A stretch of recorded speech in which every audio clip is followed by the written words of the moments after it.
Joel Embiid's monster night. Big fella had 50 points against the Washington Wizards. We'll talk about that more next on Locked On 76ers. You are Locked On 76ers, your daily Philadelphia 76ers podcast. Part of the Locked On Podcast Network. Your team every day.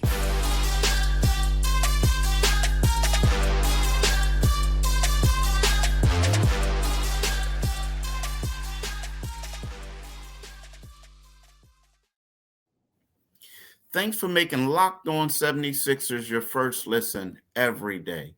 We are free and available wherever you get your podcasts and on YouTube. Part of the Locked On Podcast Network. Your team every day. Today's episode is brought to you by FanDuel. Make every moment more. Right now, new customers get $150 in bonus bets with any winning $5 money line bet. That's $150 if your team wins. Visit FanDuel.com/lockedon to get started. What's up, Mitch? How you been, bro? I'm good, Keith. How you doing, man? Oh, I can't complain.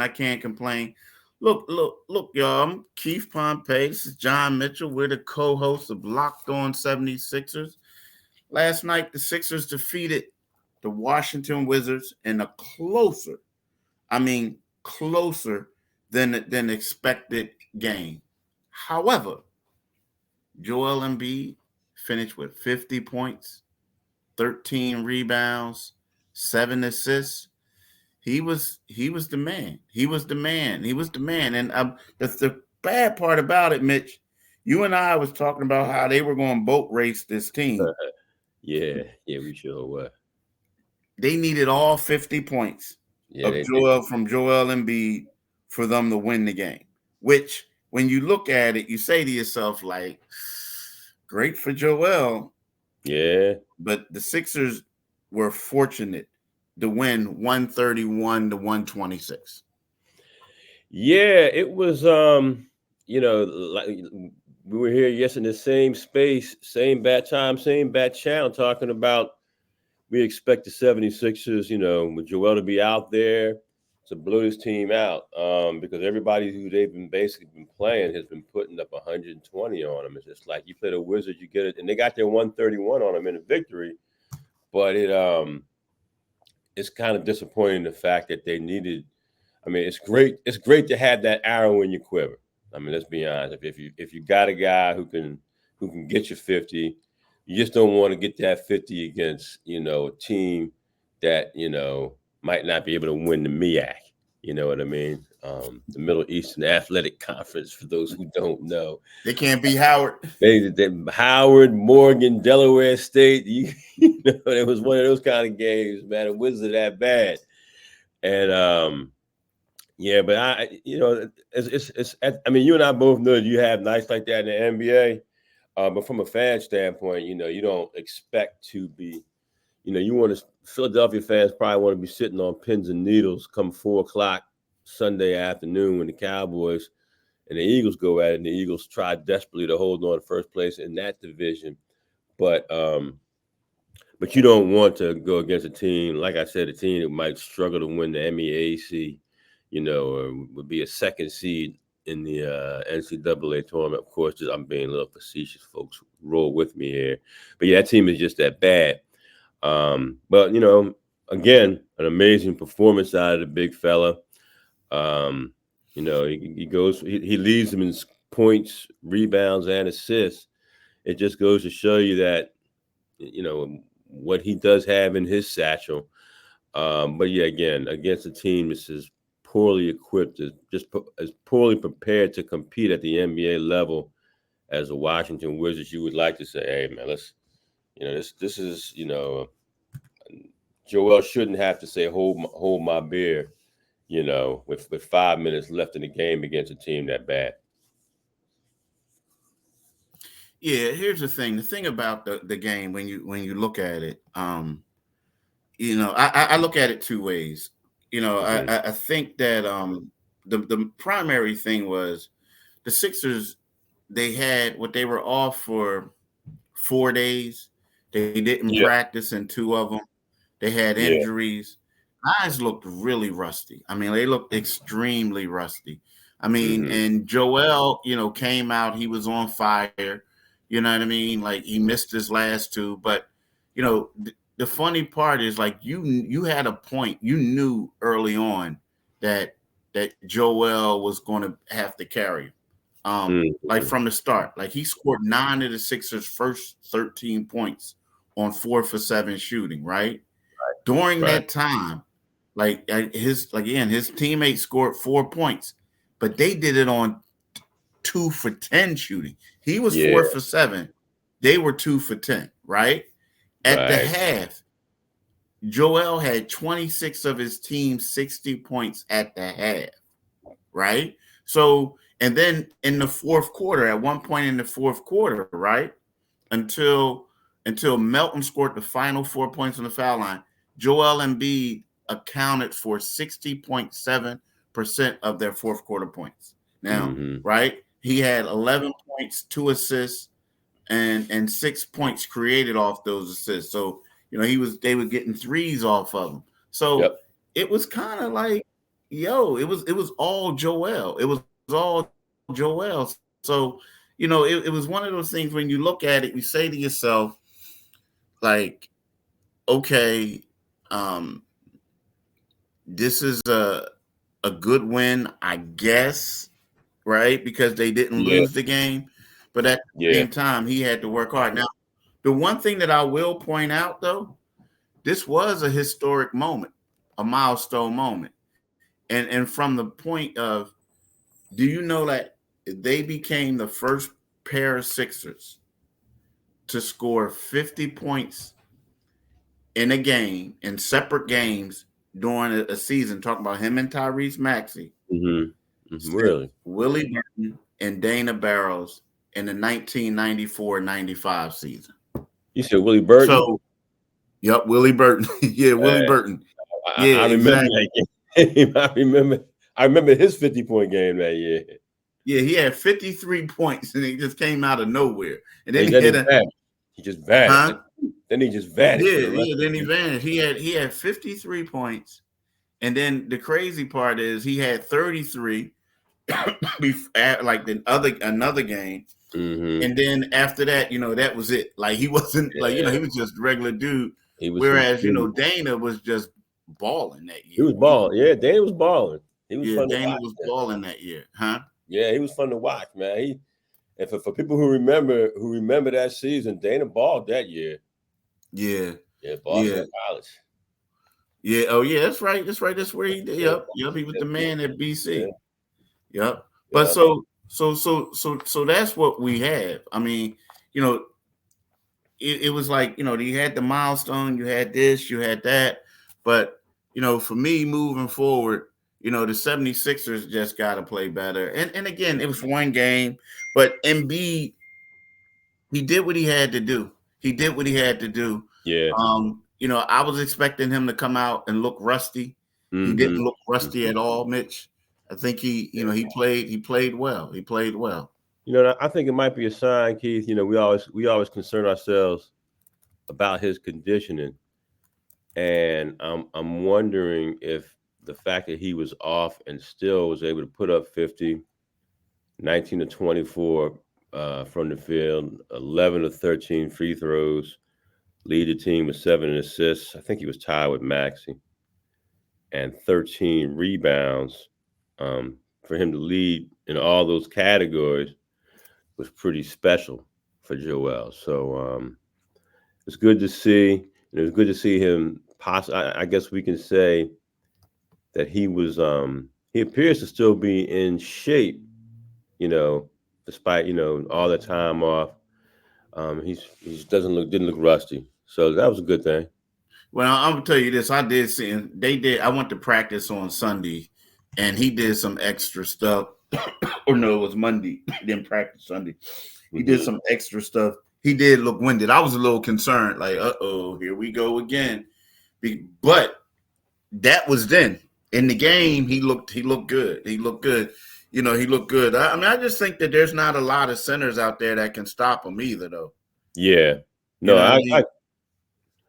you're absolutely right on that. He's a guy who guys don't know how to guard the post, and when he goes into the post like he did, I mean, what's always a good sign for me, Keith, is when he's got like 13, 14 free throw attempts, man, because that lets you know. I mean, granted, it was against Washington, and if he wants to stand out there and take the feathery jumpers, he can get away with it.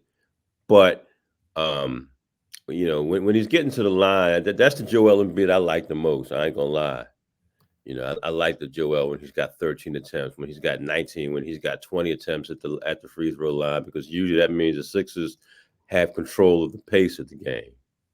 Yeah, I hear you.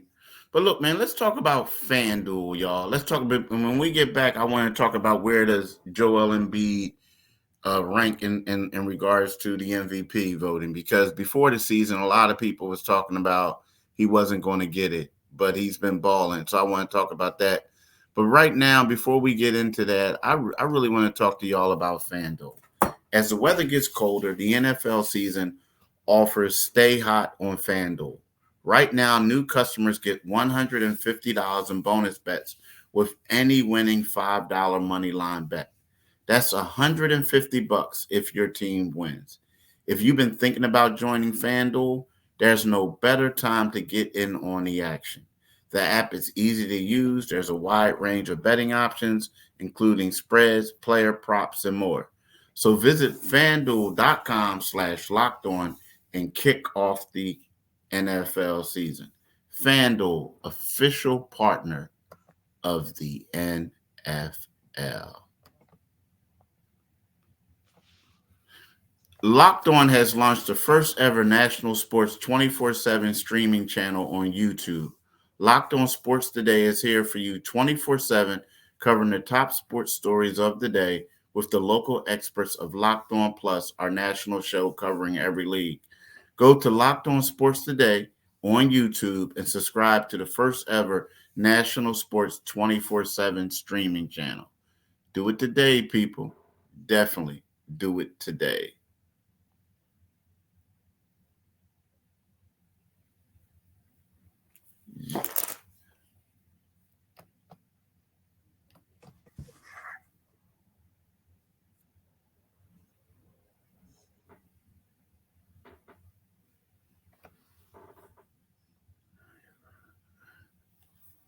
John.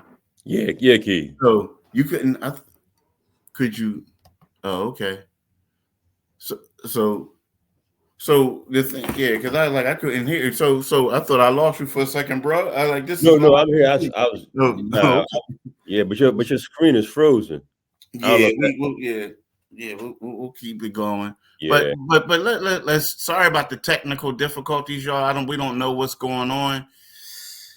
Unfortunately, but here, look, the show must go on.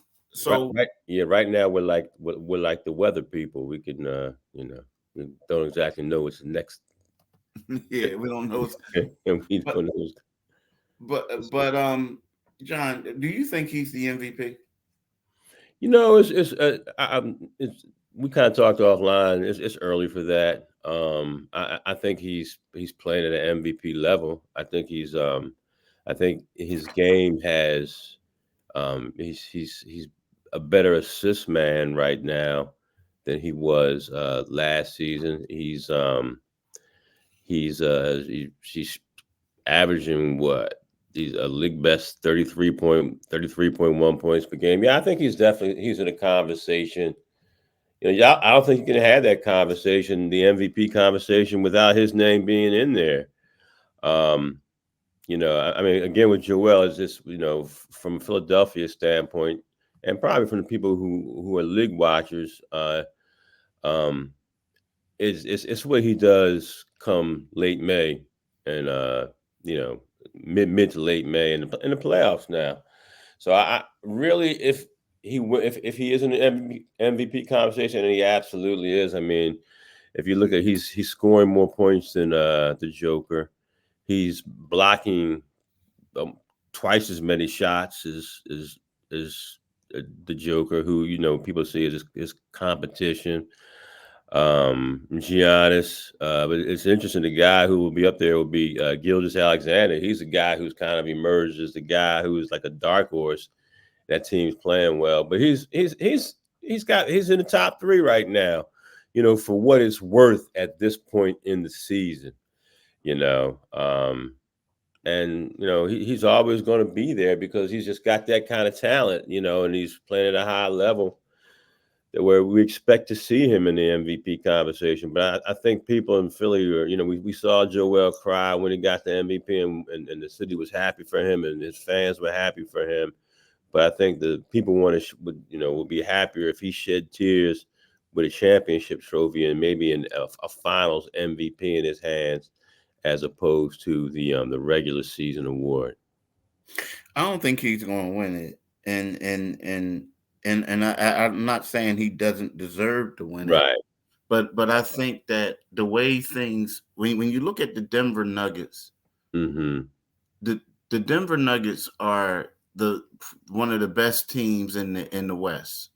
And based off of how they finished towards the end of the season, I think there's going to be a lot of people who say, look at what the Joker is able to do to his team, how he's able to help them, right? Yeah. And what they're going to do is they're going to look at it and say, Joel Embiid last year scored a lot of points. He did a lot of different things, and we fell for it.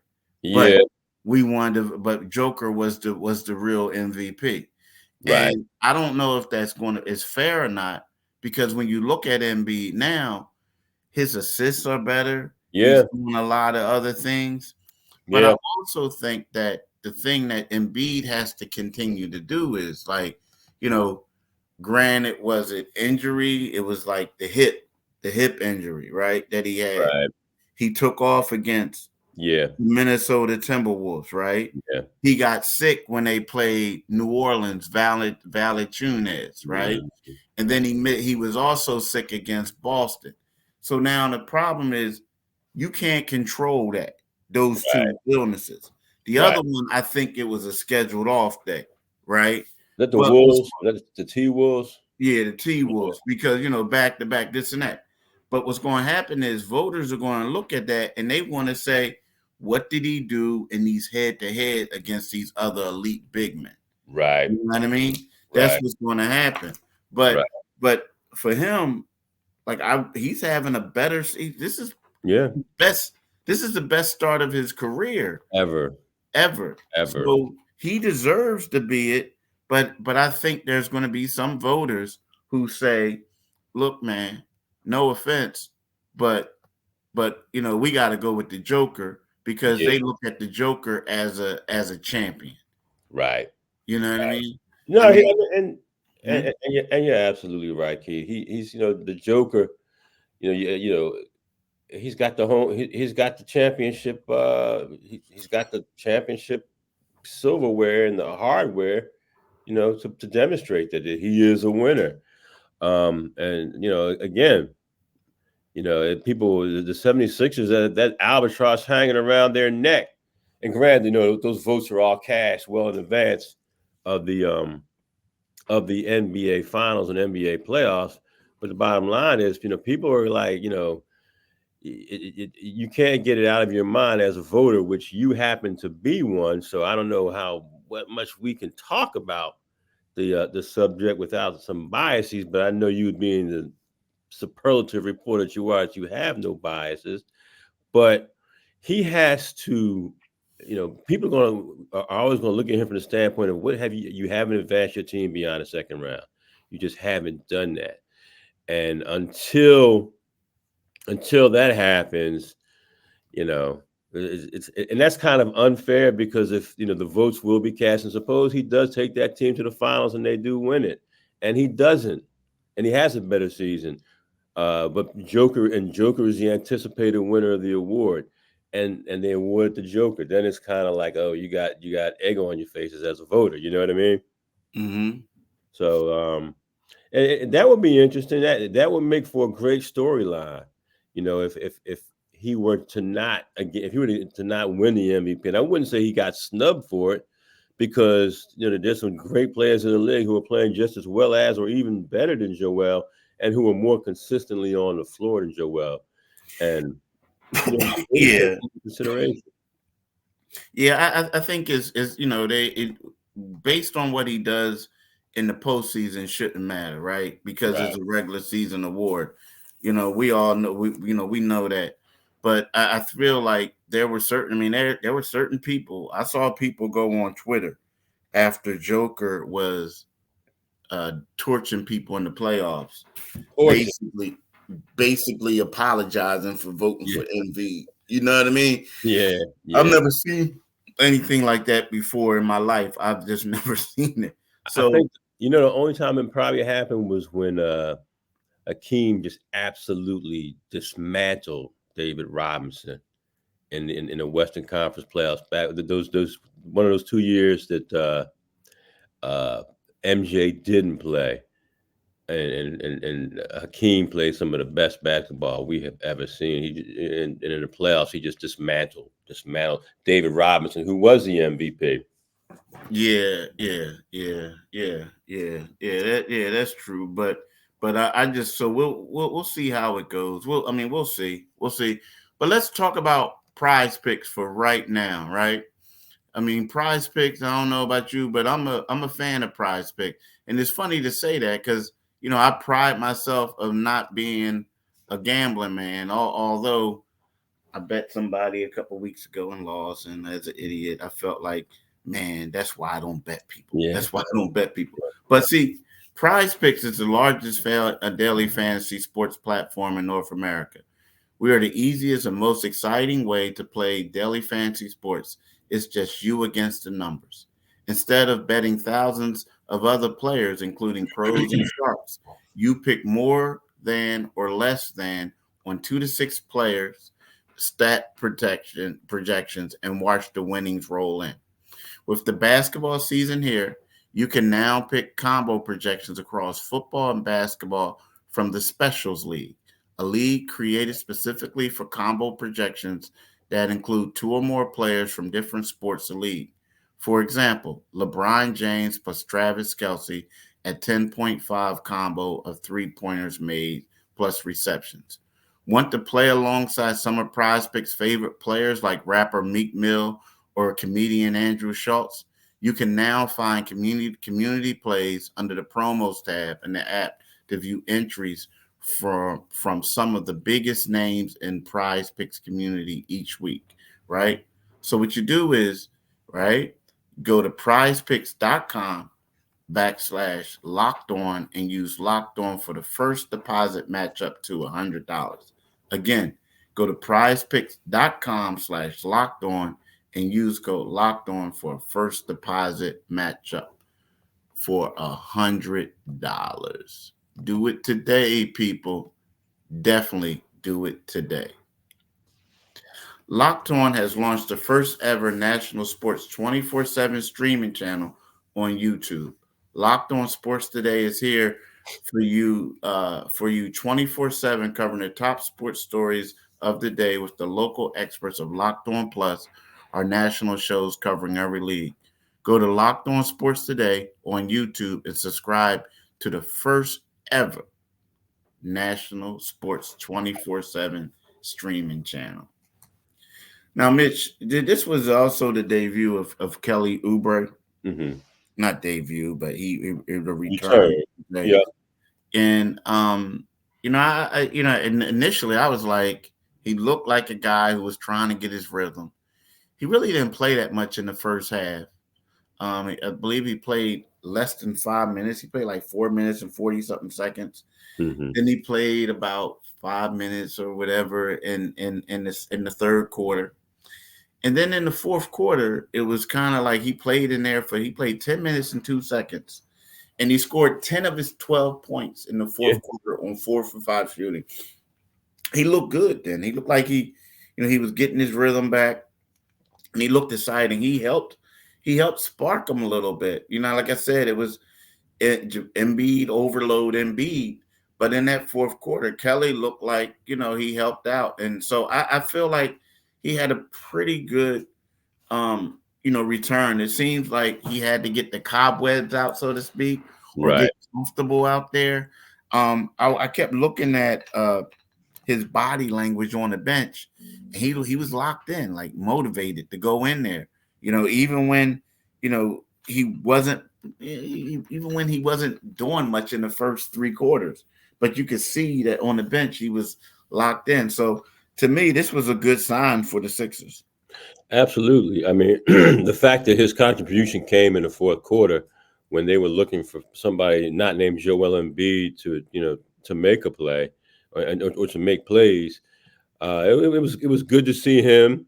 And hey, he came off the bench, but he finished the game. He finished, when they needed him most. So I think it was a good return. I didn't expect him to go for his average. But I did expect to see him, showing signs of aggression, and he showed it in the fourth quarter when they needed it the most. So, they worked him back into the lineup. I'm sure he'll continue to come off the bench for a minute, and maybe, for longer than a minute. We'll see him, for a good stretch come off of the bench. I tell you who I was disappointed in. I think that game was hung up the way it was because where was our man Tobias? Look at the box score now. Tobias just took 9 shots and didn't get to the free throw line one time, and it's like, come on, bro, that's not gonna work. But I digress. Yeah, it was good to see. It was good to see Kelly get out there and make a contribution that he did, and to not force things. Yeah. No. Part of the thing is, I'll be honest with you, like it looked like Tobias was the odd man out. Like, I mean, Joel was doing what he was doing. At one point, I think Tobias only had like 2 shots running up and down. It was like it was like him and it was Maxey missing shots and Joel scoring and early on, right? That's what it looked like Maxey missing, Joel scoring. Tobias was just basically a rebounder. Like, you know what I mean? Like, I hate to say it, but that's what it was. So, I mean, they got to try to get him back involved because that's a game where, like, they need a game coming up for where Tobias gets off, like where he has a big game to make him get over what he had in Boston. Because you're right. You look at the box score and you say to yourself, like, what is Tobias Harris doing? Right. But so that's what they need to do. So we'll see. I mean, we'll see what it is. But to me, man, they got to hurry up and get their stuff together. They do. They got to hurry up and get their act together, and they got to come out and play. Because as much as Joel Embiid did this, if we're going to be real, he saved today. Yeah, he saved today, and they gotta play a whole lot better. They do. So that's where we are. But look, y'all, I apologize about the technical difficulties. I'm gonna try to get this fixed by tomorrow. You back like Chuck D at the end. I know, right? Like, yo, here I come. But we want to thank y'all for listening. The Locked On 76ers. Thanks for making it your first listen of the day. And as I say that, it cuts me off again. But again, thanks for listening today. What you can do is you can go to you can get this podcast. It's free and available wherever you get your podcast and on our YouTube channel. When you go to YouTube, click on the Liberty Bell. You become a new subscriber and you get notifications to see when I go in and out on the screen for today. But we want y'all to have a great day. Make it a blessed day. And we'll talk to y'all tomorrow. Peace. Peace.